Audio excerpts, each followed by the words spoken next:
پیسے والا بننا کمال نہیں ہے، بہادری یہ ہے کہ حلال کے ذریعے بندہ دولت مند بن کے دکھائے۔ اب دھوکہ دے کر، جھوٹ بول کر، ملاوٹ کر کے اور 10 قسم کے گندے کام کر کے بندہ بولے میں پیسے والا بن گیا، میں مالدار بن گیا۔ کوئی رشوت کھاتا ہے، کوئی سود کھاتا ہے، کوئی کیا کھاتا ہے، ملازم آدمی کچھ اور کھاتا ہے۔ حرام کمانے کے لیے ملازم کے پاس بھی راستے کم نہیں ہیں۔ بالکل صحیح بولے، 8-8 10 گھنٹے کی محنت، تھک گیا، گھر جا کر چونا ہو گیا، گر گیا، ٹفن تک اٹھانے کی اس کی طاقت نہیں ہے، مگر اس کو دیکھنا یہ کہ آج کے 10 گھنٹے 12 گھنٹے کا جو اس کو اجارہ ملے گا وہ حلال ہے یا حرام ہے۔ اتنا بڑا شربت کا آپ پتیلا بنا لیں، اتنا بڑا شربت کا مطلب کہ وہ ٹینک بنا لیں، ایک قطرہ پیشاب ڈال دے اس کے اندر، ایک قطرہ شراب ڈال دے اس کے اندر، میں کہتا ایک قطرہ زہر ڈال دے، مجھے بتائے وہ پورا شربت کس کام کا؟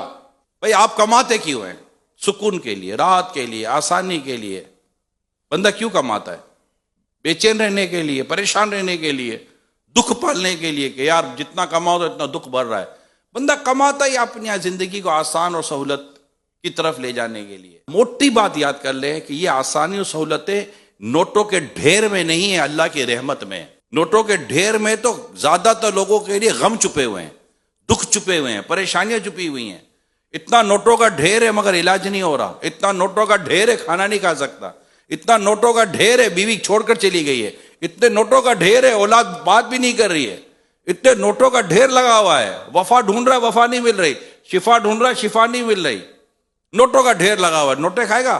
حضرت سعد رضی اللہ تعالیٰ عنہ پیارے مصطفیٰ کریم صلی اللہ علیہ وسلم عرض کرتے ہیں یا رسول اللہ دعا کیجئے کہ میری دعا قبول ہو۔ ارشاد فرمایا مصطفیٰ کریم صلی اللہ علیہ وسلم نے اپنی غذا کو پاکیزہ کر لو، اپنی کمائی پاکیزہ کر لو، آپ کی دعا قبول ہو جائے گی۔ مشکل ترین کام بتا رہا ہوں، اپنی کمائی کو حلال کرنا، روپیہ 10 روپیہ 20 روپیہ 100 روپیہ 200 روپیہ کٹوانا اس بات پر کہ یار میں اس ٹائم پر سو گیا تھا، میں اتنا لیٹ آیا تھا، میں اتنا یہ ہوا تھا، میں اتنی دیر موبائل لے کر بیٹھا رہا جو عرف کی عادت کے خلاف تھا، جو میرا معاہدہ تھا کہ میں اتنی دیر یہ کام کروں گا جس پر مجھے اجارہ، جس پر مجھے سیلری ملنی ہے، اس معاہدے میں جو میں نے بددیانتی کی ہے، اس معاہدے میں جو میں نے خیانت کی ہے، اس پہ دیکھے مفتی صاحب سے پوچھئے کہ کہاں توبہ ہے، کہاں ازالہ ہے، کہاں پر ریٹرن کرنا ہے، کہاں پر کیا کرنا ہے۔ مگر ایک طے کر لو میرے پیارے اسلامی بھائیوں، ایک چیز طے کر لو کہ میں نے اپنے روزی میں حرام کا 1 روپیہ آنے نہیں دینا۔